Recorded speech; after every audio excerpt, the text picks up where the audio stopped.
ఇంజనీర్లకు job ఇవ్వడానికి ఎవడొస్తాడు? Reliance SIM అమ్ముకునే Mukesh అంబానీనా, Reliance petrol అమ్ముకునే అనిల్ అంబానీనా? ఎవడొస్తాడు? వస్తాడు. ఎవడు? దేవుడు. దేవుడా? మహారాష్ట్రంలో దేవుడికి మరో పేరు నాయుడు, చంద్రబాబు నాయుడు రా. అవునా? అసలు ఏంట్రా మీ ఇంజనీర్ల గొప్పతనం?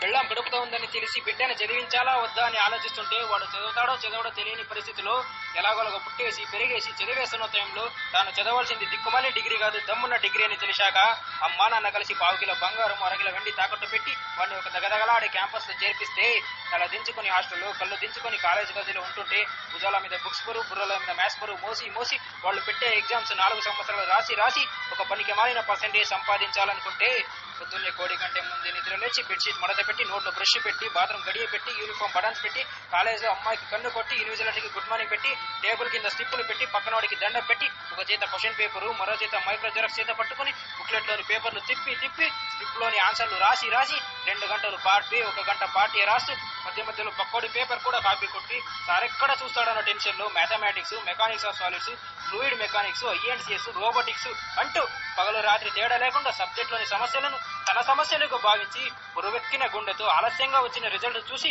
కంప్లీట్ సబ్జెక్టులను సూపర్ సప్లీలో రాసి అప్పుడు పాస్ అవుతాడు రా. వాడురా ఇంజనీర్ అంటే. అలాంటి ఇంజనీర్ కే జాబ్ రాదంటారా? Bloody pool.